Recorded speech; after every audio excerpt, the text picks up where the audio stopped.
Eleanor Hayes had been waitressing at Morrison's Diner for 6 years. At 53, her feet ached by the end of every shift, but she loved the work, loved the regulars who became like family, loved the rhythm of coffee poured and orders called out. Every Tuesday at noon, table 7 was reserved for Mr. Ashford.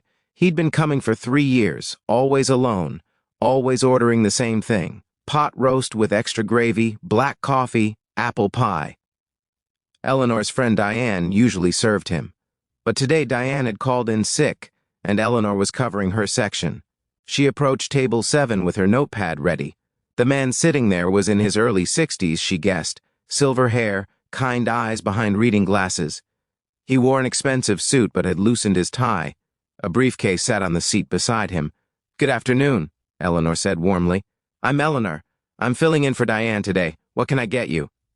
The man looked up and something flickered across his face. Surprise, maybe, or recognition. "The usual, please," he said quietly. "If that's all right, pot roast, extra gravy, black coffee, and we'll save room for that apple pie," Eleanor recited with a smile. "Diane's told me all about her favorite Tuesday regular." "Has she?" Mr. Ashford asked, his expression unreadable. "She says you're the most polite customer we have. Always tips well, never complains even when the kitchen's backed up." Eleanor poured his coffee. "She also says you look lonely. I hope that's not too forward of me to mention." Mr. Ashford smiled slightly. "Diane is very perceptive." Eleanor brought his meal, checked on him twice, refilled his coffee. He ate slowly, reading something on his tablet. When she brought the pie, he finally spoke. "Eleanor, may I ask you something?" "Of course.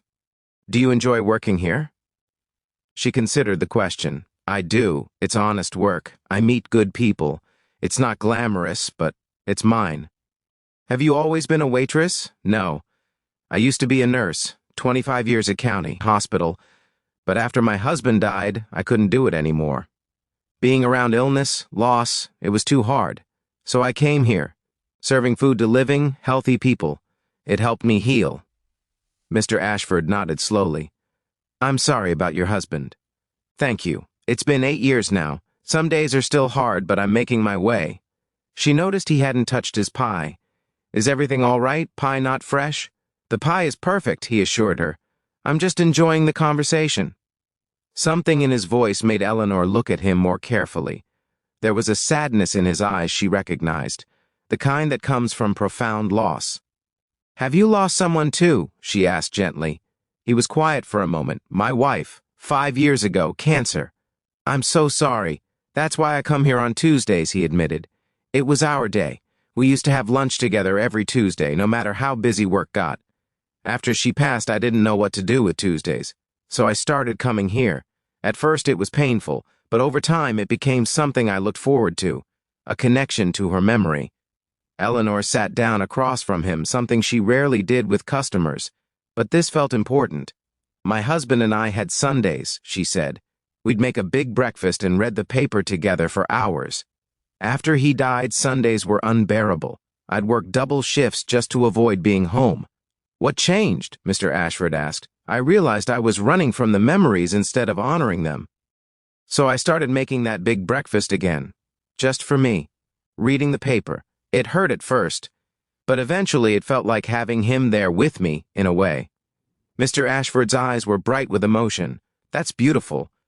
They talked for another 20 minutes, about loss and healing, about finding purpose after grief, about the small rituals that keep us connected to those we've loved. Finally, Mr. Ashford checked his watch. "I should get back to work." He left his usual generous tip, then added a folded note to the table. Eleanor picked it up after he left.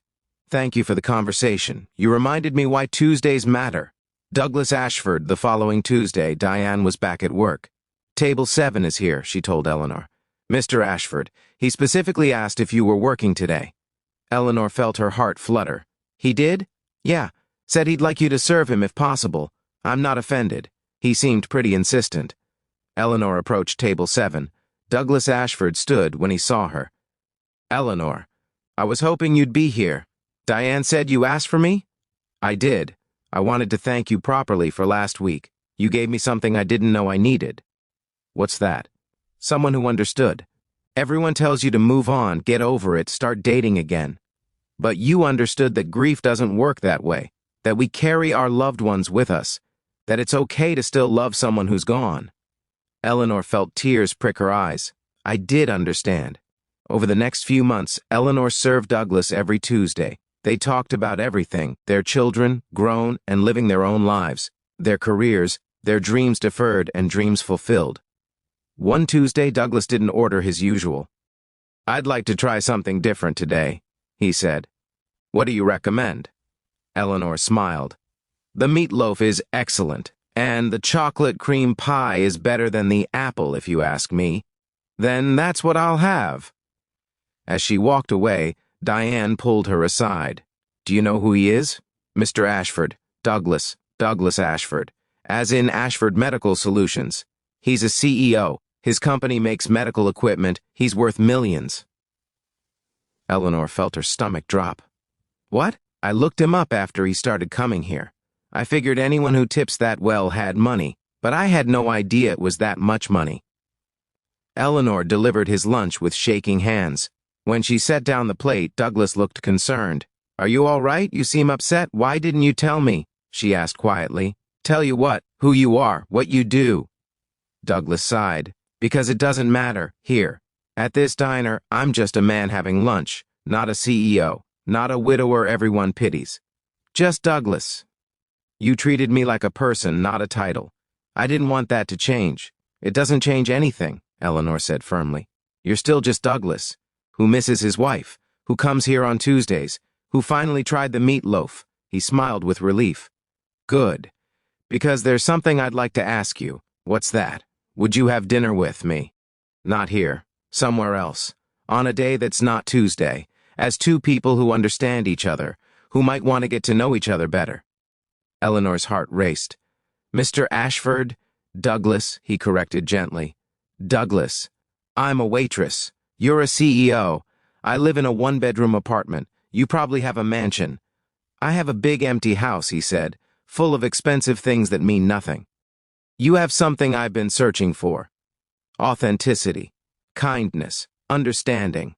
Those are worth more than anything money can buy. Eleanor thought about it, about the Tuesdays they'd shared, about the way he looked at her, really looked at her, like she mattered. All right, she said, dinner. But somewhere normal. No fancy restaurants where I'll need to Google which fork to use. Douglas laughed. How about the Italian place on Market Street? Comfortable. Good food. No fork confusion. Their first dinner lasted 4 hours. Their second was even longer. By the third date, Eleanor had met his daughter, who cried with happiness that her father was smiling again. 6 months later, Douglas proposed. Not with a huge diamond or a grand gesture, but over coffee at Morrison's Diner on a Tuesday. I found my way back to living because of you, he said. Because you understood that moving forward doesn't mean leaving behind. It means carrying love with us and making room for more. Eleanor said yes. They were married in a small ceremony. Eleanor kept working at the diner 2 days a week, not because she needed to, but because she wanted to, because it was hers. And every Tuesday at noon they still sat at table 7. Together. Sometimes the best love stories start with a simple act of filling in for a friend. Sometimes the person we're meant to find is sitting at table 7, waiting for someone who sees past the surface to the loneliness underneath. If this story touched you, please like, share, and subscribe. Comment about an unexpected connection that changed your life. Sometimes the most ordinary moments hold the most extraordinary possibilities.